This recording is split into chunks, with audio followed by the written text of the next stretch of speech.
Hello student, मैं मनीष मालवीय अनवेरा online school classes में आप सभी का स्वागत करता हूं।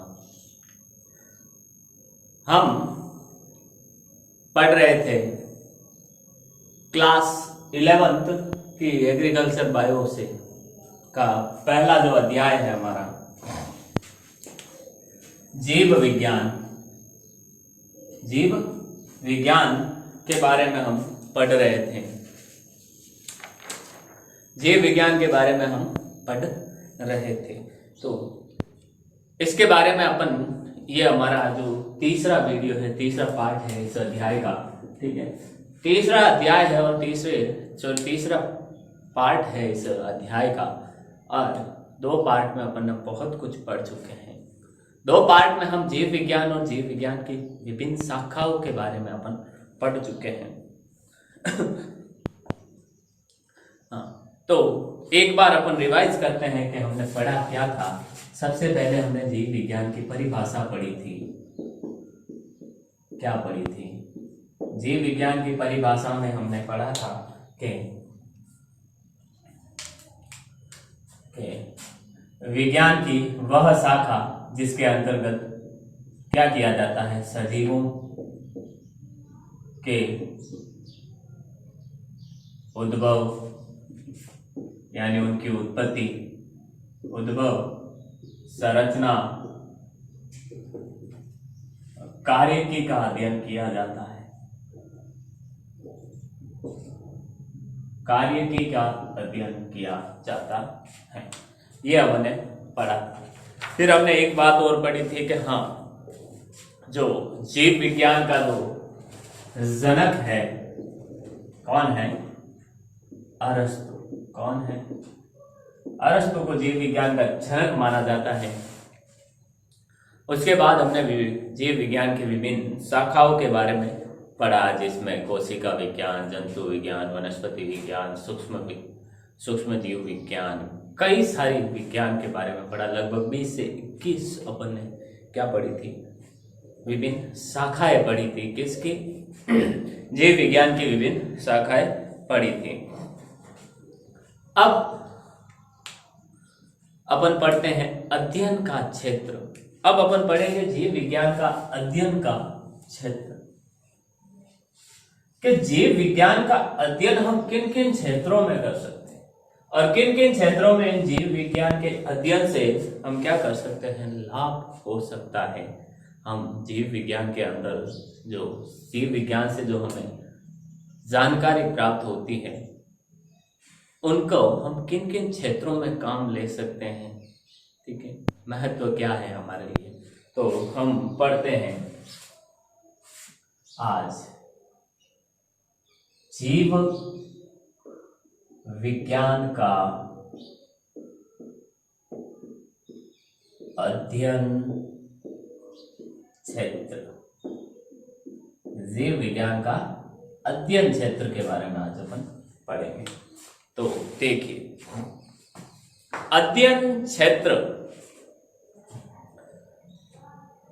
के बारे में अपन पढ़ेंगे। तो पहला जीव विज्ञान संबंधित है। हम जीव विज्ञान का अध्ययन इन क्षेत्रों में करते हैं। जैसे सबसे पहली चीज और सबसे महत्वपूर्ण चीज अपन कह सकते हैं भोजन एवं जीव विज्ञान। अब भोजन एवं जीव विज्ञान में अपन क्या कह सकते हैं कि जीव विज्ञान भोजन में किस प्रकार से महत्वपूर्ण है। तो देखिए, जीव विज्ञान अगर हमें पता हो, जैसे अब खाने में क्या क्या काम मिले, खाने के हिसाब से एक तो शाकाहारी होते हैं और एक होते हैं मांसाहारी। एक शाकाहारी होते हैं और एक मांसाहारी होते हैं। जो अब शाकाहारी कौन होते हैं? जो पेड़ पौधों से अपना भोजन प्राप्त करें, ठीक है। जो पेड़ पौधों से भोजन प्राप्त करते हैं शाकाहारी। और मांसाहारी कौन से होते हैं? जो अपना भोजन अन्य जंतुओं से अन्य जंतुओं से अपना भोजन,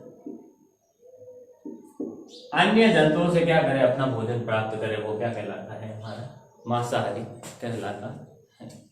अब भोजन एवं जीव विज्ञान से संबंधित क्या है कि हमें इस अध्ययन से पता चलता है कि भोजन कौन से जीव विज्ञान में कौन सा शाकाहारी है, कौन मांसाहारी है।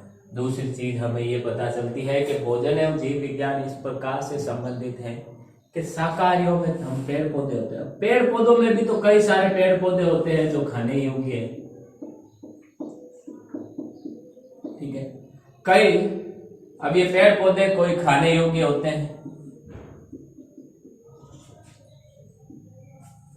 कोई खाने योग्य होते हैं, किन्हीं से तेल निकलता है, किन्हीं से तेल ही होते हैं, कुछ एक पादप होते हैं जहरीले होते हैं, और कुछ एक होते हैं इमारती भी होते हैं। लेकिन हमारे काम की जो खाने लायक चीजें और कुछ एक तेल पादप होते हैं, खाने योग्य पादप और तेल पादप, वही हमारे काम की। अब हमें कैसे पता चलेगा कि भाई पेड़ पौधों में कौन सा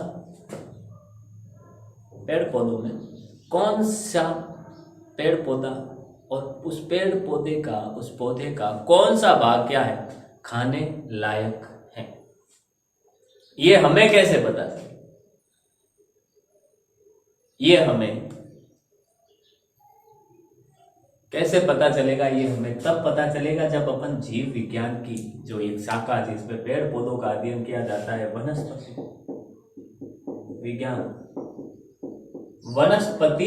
विज्ञान का अध्ययन करेंगे, तब हमें क्या पता चलेगा? तब हमें पता चलेगा कि पौधे में जो पेड़ पौधे हैं वो कौन से हैं, खाने लायक पेड़ पौधे कौन से हैं जिनसे भोजन का उपयोग अपन कर सकते हैं, ठीक है।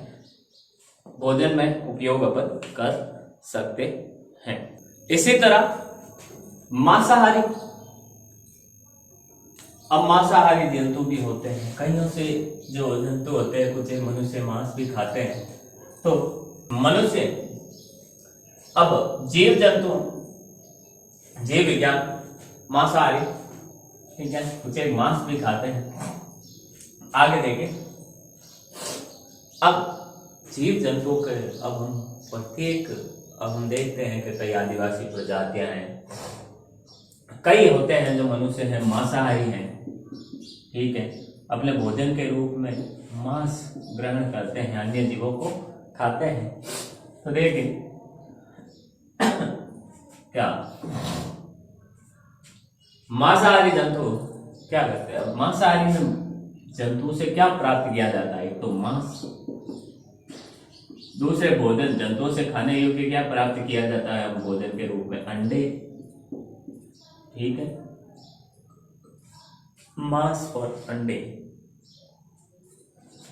दूध, ये सब हमें प्राप्त होते हैं। जंतुओं से हमें दूध प्राप्त होता है, मांस प्राप्त होता है, अंडे प्राप्त होते हैं जो हम खाने में काम में लेते हैं। अब प्रत्येक जंतु को तो खाया नहीं जा सकता, कुछ एक जंतु हैं जैसे सांप है या कुछ जहरीले, ऐसे जहरीले जंतु हैं जिनके शरीर में जहर पाया जाता है, उनको तो अपन खा नहीं सकते। उनको खा नहीं सकते तो देखिए मांस, अंडे, दूध में खा नहीं सकते, तो हम कौन से जंतु को तो खा सकते हैं, अर्थात खाने योग्य जंतु कह सकते हैं अपन उनको, या जिनका मांस खाने योग्य है और किसका अखाने योग्य है। ये हमें कैसे पता चलता है? ये हमें जीव विज्ञान में जो जंतु विज्ञान एक शाखा है उससे हमें पता चलता है।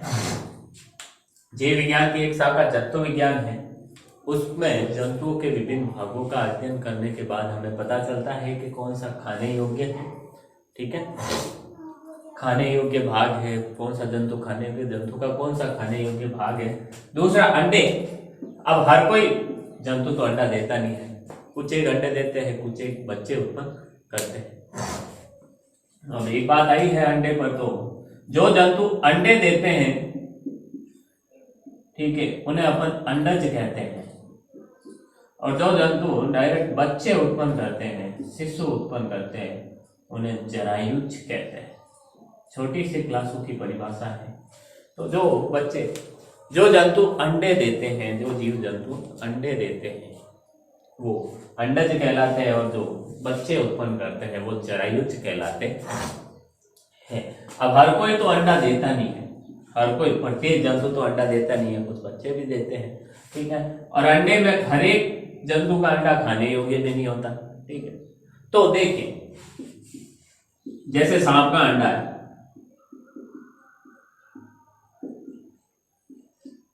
अब उसको अगर खा लिया जाए, जहरीला है, जो खाता है उसकी मृत्यु भी हो सकती है, उसकी मृत्यु भी हो सकती है, तो हम उसको नहीं खा सकते। तो हमें अंडा, किस जंतु का अंडा खाने योग्य है और किस जंतु का अंडा खाने योग्य नहीं है, इसकी जानकारी भी किससे हमें प्राप्त होती है? जीव विज्ञान से प्राप्त होती है। अब दूध देने वाली कई नस्लें हैं जंतुओं में, ठीक है। गाय की, भेड़, गाय, भैंस, बकरी, ठीक है। इनकी कौन सी नस्ल जो पालने वाले होते हैं, गाय भैंसों को पालते हैं, जंतुओं को पालते हैं, और उनके जो उत्पाद प्राप्त होते हैं दूध से, अब कौन सी नस्ल वाली जो जंतु हैं, ठीक है। कोई गाय है, जैसे गाय है, और कौन सी गाय, एक जैसे मैं ही अगर मान लो काम शुरू करना चाहता हूँ किसका, गायों का, ठीक है, दूध की डेयरी या इस प्रकार से, तो मुझे अपने घर में कौन सी गाय, अपने गोदाम में, अपने जो भी स्थान है, फार्म हाउस में, फार्म में कौन सी गाय पालनी चाहिए, या कौन सी नस्ल की भैंस लानी चाहिए, कौन सी नस्ल की भैंस या गाय ज्यादा दूध देती है, कौन सी नस्ल की गाय भैंस के अंदर रोगों से लड़ने की क्षमता ज्यादा है, तो ये मुझे कहां से पता चलेगा? ये मुझे जीव विज्ञान के अध्ययन से पता चलेगा। ये मुझे कहां से पता चलेगा? जीव विज्ञान के अध्ययन से पता चलेगा। अब दूध, तो ये सब चीजें, जीव विज्ञान का अध्ययन हमारे भोजन से अप्रत्यक्ष रूप से जुड़ा हुआ है, ठीक है। तो ये था जीव विज्ञान और भोजन के बीच संबंध के, हम जीव विज्ञान का अध्ययन करके भोजन से किस प्रकार प्राप्त किया जा सकता है, भोजन किस प्रकार पता चल सकता है, खाने योग्य चीजों के बारे में। आगे हम दूसरा जो अध्ययन क्षेत्र है, दूसरा जो अध्ययन क्षेत्र है, दूसरा अध्ययन क्षेत्र है स्वास्थ्य।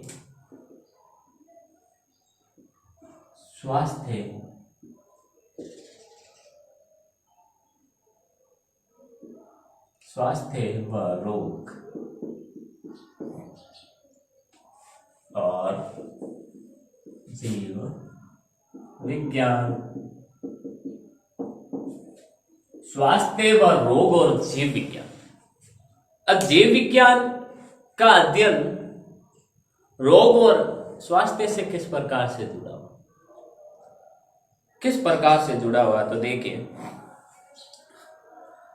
अब कई सारे अपन देखते हैं सूक्ष्म जीवों का अध्ययन अपन किसमें करते हैं, एक शाखा हमने पढ़ी थी सूक्ष्म जीव विज्ञान, जिसमें सूक्ष्म जीवों का अध्ययन किया जाता है, जिसको अपन आंखों से नहीं देख पाते हैं, और कुछ एक सूक्ष्म जीव है जो बहुत ही छोटे होते हैं, आंखों से दिख तो जाते हैं। अब उन सूक्ष्म जीवों में से कौन सा जो जीव है, सूक्ष्म जीव है, वो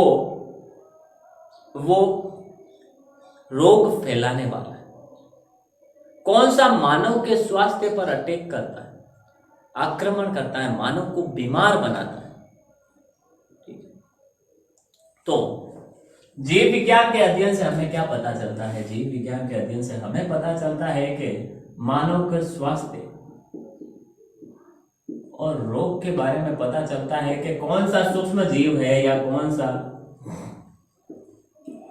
सूक्ष्म जीव है या कौन सा जीव है, पेड़ पौधे हैं, उनको खाने से या ग्रहण करने से, उनको खाने से रोग हो सकता है, या कौन सा सूक्ष्म जीव जो रोग फैलाने का कार्य करता है।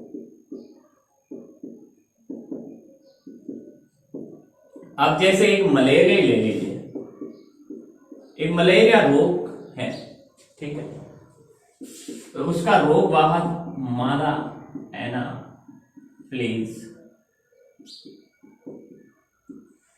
मच्छर, इनके डंक में क्या पाया जाता है? मलेरिया। इनके काटने से इनके डंक के अंदर रोग कारक होता है, ठीक है। डंक के अंदर प्लाज्मोडियम रोग कारक होता है। अब ये कैसे पता चला कि भाई जो मलेरिया रोग होता है वो मादा एनाफिलीज के मच्छर के काटने से होता है? क्योंकि इसके डंक के अंदर प्लाज्मोडियम पाया जाता है। कैसे पता चला? ठीक है, तो ये कैसे पता चला? ये सूक्ष्म जीव की जानकारी जब अपन ने प्राप्त कि इस मलेरिया मादा एनाफिलीज मच्छर के बारे में जानकारी हमने प्राप्त की, उनके बारे में अध्ययन, और ये अध्ययन, इन सूक्ष्म जीवों का अध्ययन कैसे संभव हो चुका है? ये जीव विज्ञान, विज्ञान की एक शाखा, ठीक है। जीव विज्ञान के अध्ययन से हम क्या करते हैं? रोग और रोग कारकों का पता लगाया जा सकता है।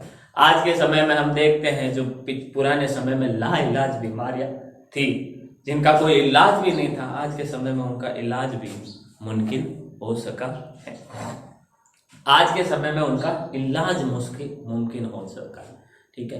वो मुमकिन होने का कारण क्या है? कारण यह है कि जीव विज्ञान के अंतर्गत हमने किसका अध्ययन किया है? स्वास्थ्य एवं रोग का अध्ययन किया है, ठीक है। अब जीवों के अब रोग कारक के हम कैसा पता चलता है कि हाँ भाई विभिन्न प्रकार के सूक्ष्म जीव रोग फैलाने वाले, और कुछ एक हमारे लिए लाभदायक जीव भी होते हैं, जैसे कुछ एक पेड़ पौधे हैं, नीम, तुलसी, ब्राह्मी, इनसे ये औषधीय पौधे कहलाते हैं। गंवार पाटा, ये औषधीय पौधे, मतलब इनसे क्या बनाई जाती है? इनसे दवाइयां बनाई जाती है। इनसे क्या बनाई जाती है? दवाइयां बनाई जाती हैं, जैसे नीम, तुलसी, ब्राह्मी,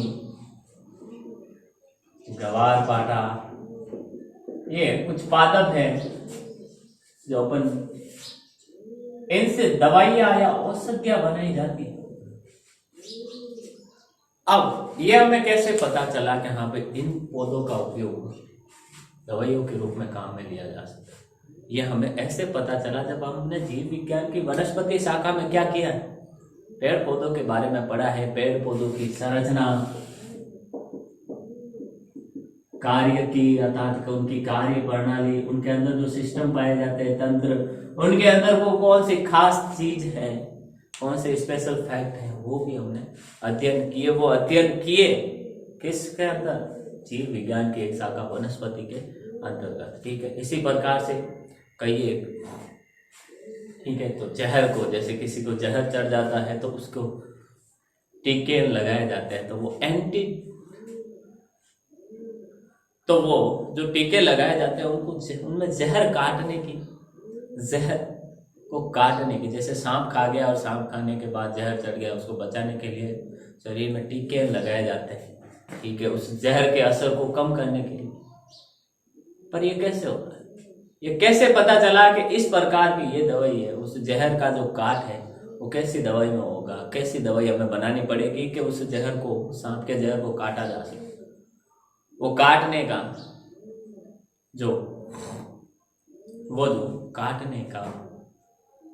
पता चला हमें। कैसा पता चला? हमने जो सांप काटा है मनुष्य को, उसकी जानकारी हमने प्राप्त की, उसका सिस्टम के बारे में हमें पता है, उसकी संरचना कैसी है, उसका आंतरिक सिस्टम कैसा है, उसका जहर कितना जहरीला है, कितने टाइम तक रहता है, कितने टाइम में वो व्यक्ति की मृत्यु हो सकती है, ये सब हमें कैसे पता चला? हमने उस सांप के बारे में अध्ययन किया, और ये सांप के बारे में हमने अध्ययन किसमें किया था? जीव विज्ञान के अंतर्गत करते हैं। तो जीव विज्ञान और स्वास्थ्य व रोग अनेक रूप से क्या है? एक दूसरे से संबंधित है, तो ये था हमारे स्वास्थ्य, रोग एवं जीव विज्ञान का जो अध्ययन क्षेत्र था। देखिए अगला जो क्षेत्र है वो है बहुत ही इंपॉर्टेंट, कह सकते हैं, कृषि और जीव विज्ञान। कृषि और जीव विज्ञान के बारे में बहुत ही ज्यादा इंपॉर्टेंट। क्यों इंपॉर्टेंट है? इसलिए इंपॉर्टेंट क्योंकि भारत एक कृषि प्रधान देश है। भारत के लगभग 70% जगह पर भारतीय स्थल मंडल के 70% जगह पर, या कह सकते हैं 70% जनसंख्या है वो किस पर निर्भर है? अपने रोजगार के लिए, अपने खेती के लिए, अपने रोजगार,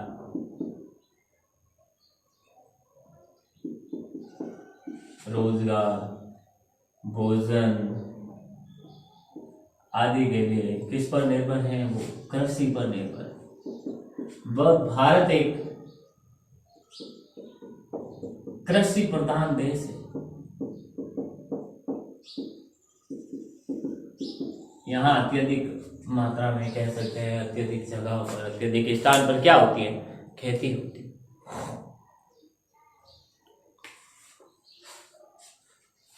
तो कृषि और जीव विज्ञान एक दूसरे से बहुत अत्यधिक संबंधित है। अब खेती के अंदर हम क्या करते हैं? अनाज की फसलें,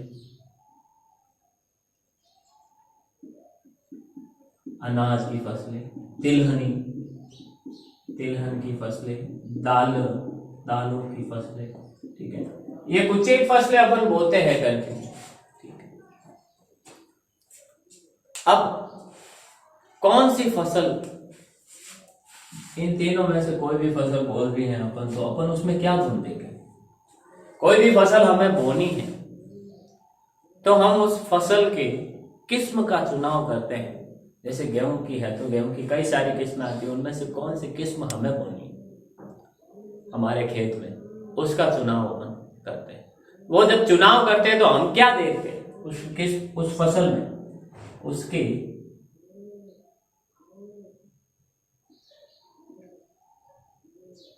उसकी अपन रोग प्रतिरोधक क्षमता देखते हैं, अर्थात रोग प्रतिरोधकता देखते हैं उस अनाज की किस्म की, ठीक है। पहले तो किस्म देखते हैं, अनाज जो भी बो रहे हैं, तिलहन बो रहे या दालें बो रहे, उनमें कौन सी किस्म हमें बोनी, और उस किस्म का चुनाव करने के लिए हम किन किन गुणों को देखते हैं किस्मों में। एक तो रोग प्रतिरोधकता, कि जो किस्म हम चुन रहे हैं उसमें रोगों से लड़ने की क्षमता कितनी। दूसरी अनुकूलता, अर्थात वो वातावरण के प्रति अनुकूल होगा या नहीं हमारे खेत में। प्रत्येक जगह भारत में प्रत्येक जगह पर क्या होता है? वातावरण बदलता जाता है धीरे धीरे, ठीक है। कहीं सर्दी है, कहीं गर्मी है, कहीं बहुत ज्यादा बारिश है, कहीं बहुत ही कम पानी से बारिश है, कहीं पर बिल्कुल ही सूखा है, ठीक है। तो वहां पर तो ये अनुकूलता, तो उन प्रत्येक जगह पर, अब हमारा खेत मान लो यहाँ पे है तो यहाँ सूखा पड़ता है, तो वहां पर अपन ज्यादा पानी वाली, जिसको सिंचाई की आवश्यकता ज्यादा हो, ज्यादा पानी की आवश्यकता हो, हमारे यहाँ पर पानी है ही नहीं, बहुत कम मिलता है, तो हम यहाँ पर ज्यादा सिंचाई वाली फसल नहीं बो सकते। हम यहाँ पर वो फसल बोएंगे जो क्या करे? कम पानी की मांग करें, जिनको सिंचाई में पानी की कम आवश्यकता हो। ऐसी फसल कौन सी है हमें बोने लायक, ठीक है। उन किस्म को के कैसा खाद चाहिए, कौन से उर्वरक चाहिए, ठीक है, कौन सी कीटनाशी, पीड़कनाशी का उपयोग करता है, इनका अपन क्या करते हैं? पता लगाते हैं। अब प्रत्येक जो कृषि होती है, खेती, ठीक है, उनमें किस्मों का चयन किया जाता है, उनमें इन गुणों को देखा जाता है। ये गुणों के बारे में हमें कैसे पता चला? हमें कैसे पता चला कि भाई हमारे यहाँ पर पानी की कमी है तो हमें कम पानी वाली फसल बोनी चाहिए, और कम पानी वाली फसलें ये है, इसमें से हमें ये बोनी चाहिए। ये हमें कैसे पता चला? ये हमें तब पता चलता है जब कृषि के क्षेत्र में अपन किसका अध्ययन करते हैं? जीव विज्ञान की अध्ययन करते हैं, जिसमें वनस्पति विज्ञान का अपन अध्ययन करते हैं, ठीक है। और ये हमें इन सब चीजों से हमें पता चलता है, इससे जीव विज्ञान से हमें पता चलता है कि भाई हमें किन क्षेत्रों में अध्ययन करना चाहिए। कि जीव विज्ञान और कृषि एक दूसरे से किस प्रकार संबंधित है, कौन सी किस्म बोनी चाहिए, कैसी किस्म बोनी चाहिए, ये हमें किससे जानकारी मिलती है, कृषि और जीव विज्ञान से हमें ये जानकारी मिलती है। अगला जो क्षेत्र है वो है हमारा उद्योग, व्यवसाय एवं जीव विज्ञान के बारे में। जो चौथा है उद्योग, व्यवसाय और जीव विज्ञान के बारे में।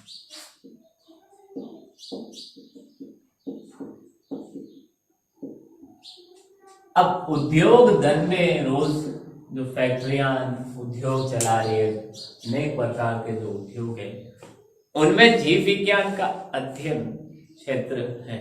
वो एक दूसरे से कैसे संबंधित है, जीव विज्ञान, विज्ञान की शाखा जीव विज्ञान, और ये उद्योग व्यवसाय एक दूसरे से कैसे संबंधित है।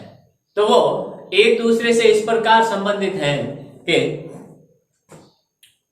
हम जैसे कोई उद्योग शुरू करते हैं कपड़े का या रेशम का उद्योग अपन शुरू करते हैं, ठीक है, रेशम का, ऊन का, ये हमने उद्योग, जैसे डेयरी उद्योग ये हमने शुरू किया। डेयरी उद्योग हमने ये शुरू किया है, मान लो डेयरी उद्योग है, तो हमें कैसे पता चलेगा कि हमें कौन सी गाय लाती है और कौन सी गाय ज्यादा दूध देती है, किसको खाने की कम आवश्यकता होती है, गाय के स्वास्थ्य के लिए कौन सी, स्वास्थ्य कैसा रहेगा, ठीक है, कब उसका स्वास्थ्य बिगड़ रहा है, गाय के अंदर या पालतू पशु के अंदर हमें कौन से लक्षण दिखाई दे रहे हैं जिससे हमें पता चल सकता है कि हाँ वो उसके अंदर कुछ रोग है।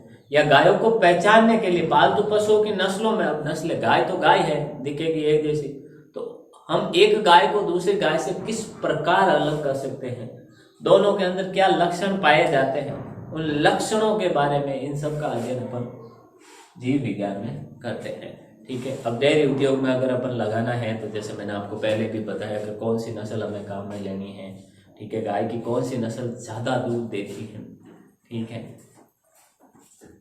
अगर हमें रेशम का उद्योग हम चला रहे हैं, रेशम का पालन कर रहे हैं, रेशम पालन, ठीक है, रेशम पालन कर रहे हैं, तो जो हमें रेशम प्राप्त होता है, रेशम हमें किससे प्राप्त होता है, रेशम हमें रेशम कीट से प्राप्त होता है। रेशम कीट की प्रजाति बॉम्बिक्स मोराई नामक प्रजाति होती है, ठीक है। भारत के अंदर जो जाति होती है वो बॉम्बिक्स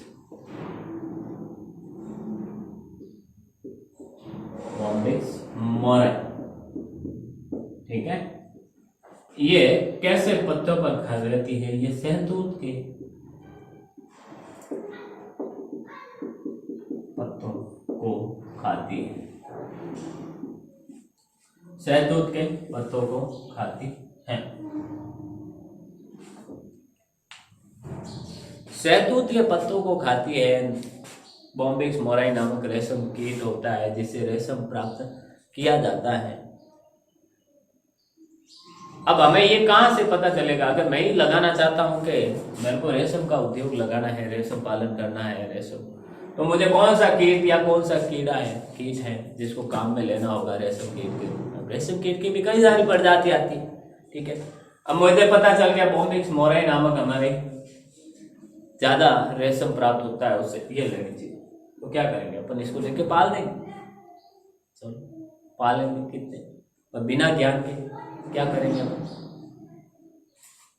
अब इस बॉम्बिक्स मोराई नामक जो रेशम की प्रजाति है, उस प्रजाति को खाने के लिए क्या चाहिए, शहतूत के पत्तों पर, ये सिर्फ शहतूत के पत्तों पर कार्य करती है, रहती हैं, खाती हैं उनको। ऐसा नहीं है कि अपन नीम के पत्तों पर, आम के पत्तों पर कहीं भी ले जाकर इसको छोड़ देंगे, रिया पनप जाएगी, नहीं, ये सिर्फ और सिर्फ शहतूत के पत्तों को खाती है और वहीं पर रहती है। तो ये हमें क्या खाती है, तो बॉम्बिक्स मोराई का जो भोजन क्या है, ठीक है, उनके अंदर कौन कौन से रोग होते हैं, रोग होने पर उनका उपचार कैसे किया जाता है, दवाई कैसे छिड़काव की जाती है, इसका जीवन काल क्या है, बॉम्बिक्स मोराई का जीवन काल क्या है। उसके बाद अपन देखें तो भाई इसकी कोई अवस्था है।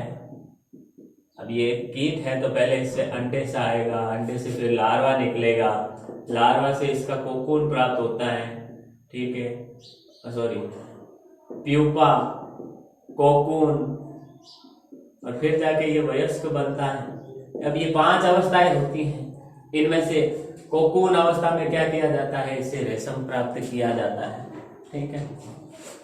ये कितने टाइम तक जीवित रहता है। अब इसका भोजन क्या है, रोग कौन सा होता है, उपचार क्या है, जीवन काल कितना है, कौन सी अवस्थाएं होती हैं, फिर इसका पालन करने की जो प्रक्रिया है वो किस प्रकार की है, कैसे कर सकते हैं, कौन से समय इनको भोजन चाहिए, कितना चाहिए, ये सब हमें कहां से पता चले।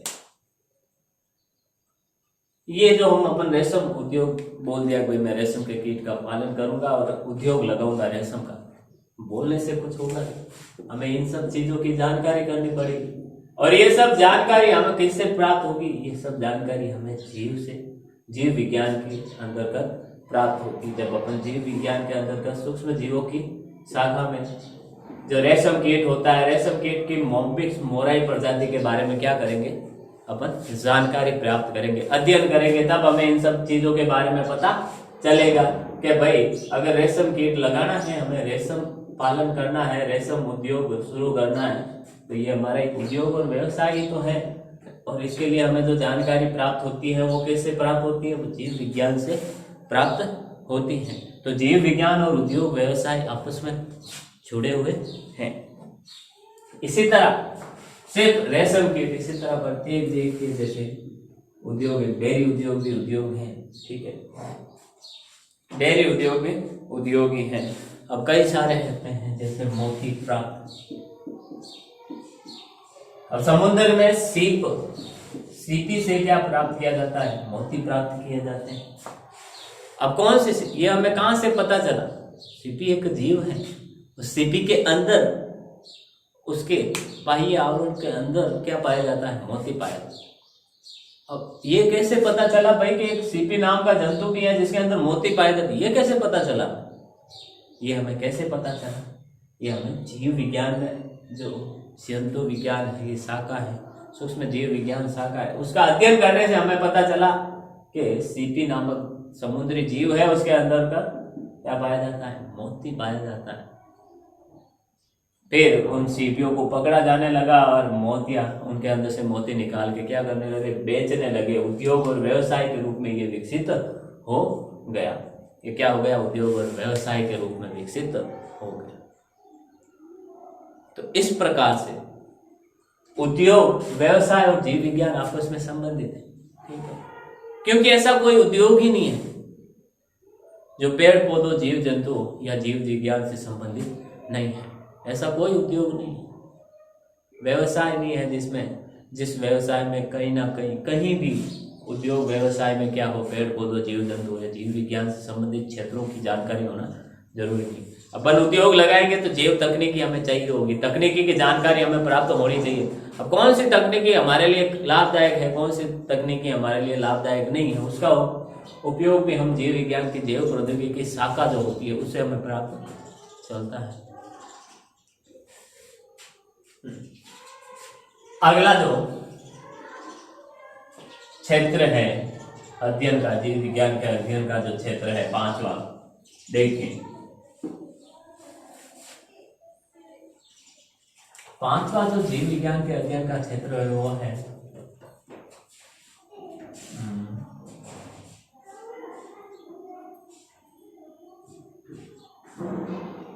जीव संरक्षण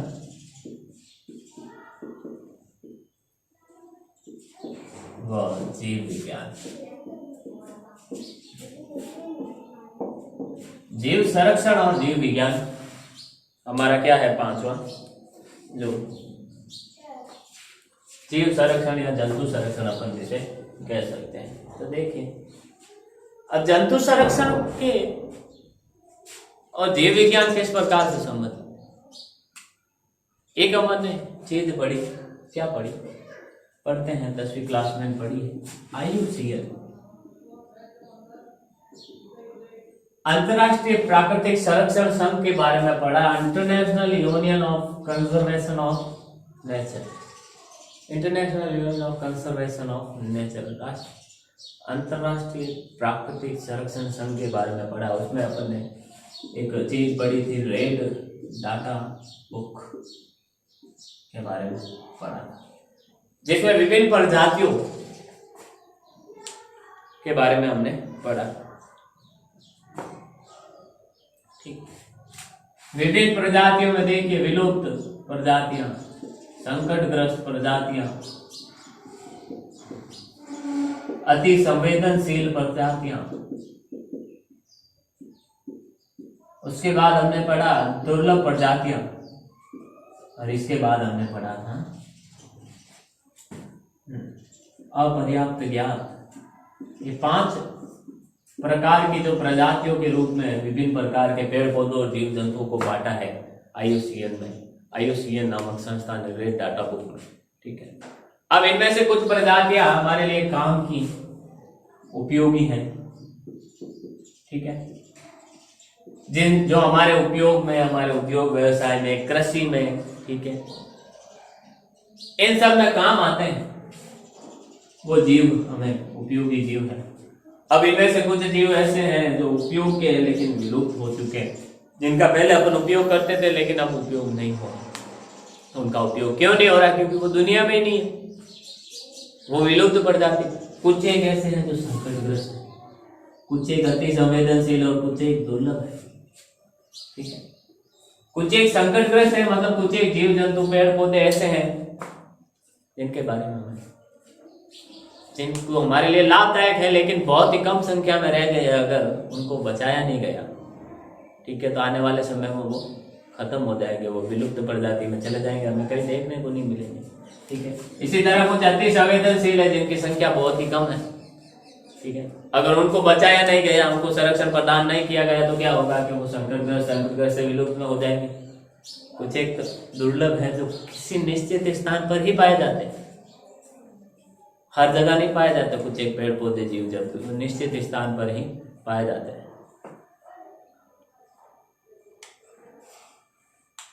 इन निश्चित स्थान पर पाए जाने के कारण, ठीक है, अगर वो उस निश्चित स्थान पर भी बहुत ही कम संख्या में बचे, बहुत कम संख्या में बचे, अगर इनको संरक्षण नहीं गया, तो इन सबको बचाना जरूरी, क्योंकि कुछ ऐसे जीव जंतु हैं जो हमारे उपयोग के हैं, जिनसे हमारी आजीविका चलती है, हमें भोजन मिलता है। ठीक है, खाने योग्य होते हैं, तेल योग्य होते हैं, तिलहनी, अनादि, ऐसे कुछ पेड़ पौधे जीव जंतु हैं जो संकटग्रस्त, अति संवेदनशील और दुर्लभ प्रजातियों में शामिल है।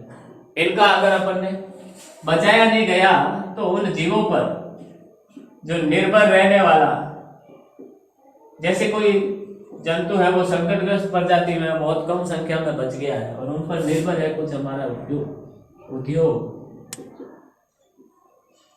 अगर वो जीव जंतु नष्ट हो जाएगा, बिल्कुल विलुप्त हो जाएगा, तो क्या उसके ऊपर निर्भर रहने वाला जो उद्योग हमने लगा रखा है वो चलता रहेगा? ऐसे नहीं चलेगा।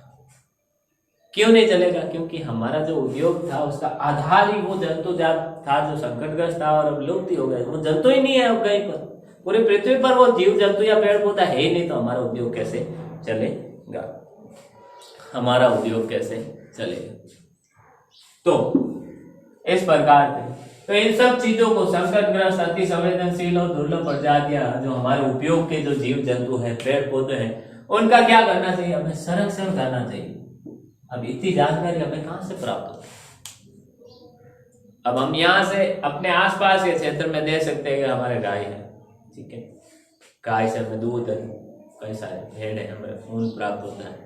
भेड़ से ऊन प्राप्त होता है तो भेड़ की बहुत कम से, अब हम इतना देख सकते हैं कि हमारे आसपास कितनी भेड़ है वो हम देख सकते हैं, लेकिन पूरी दुनिया में कितनी है वो हमें पता ही नहीं चला।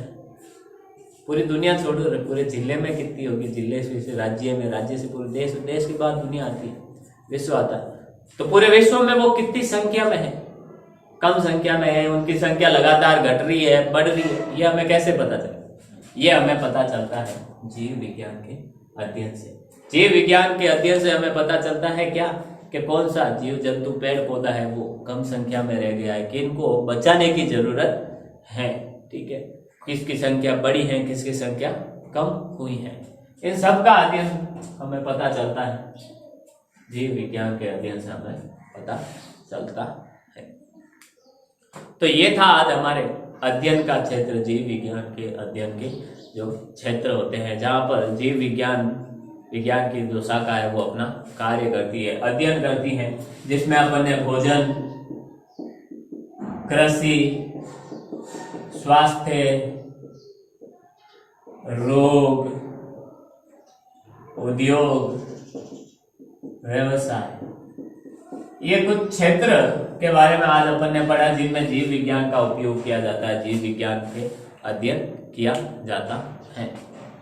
तो आज अपन ने जीव विज्ञान के अध्ययन के क्षेत्र के बारे में अपन ने पढ़ा है। उम्मीद करता हूँ आपको समझ में आया होगा। आने वाली क्लास में अपन इस अध्याय को कंटिन्यू करेंगे और उम्मीद करता हूँ आप सबको ये समझ में आया होगा। Thank you.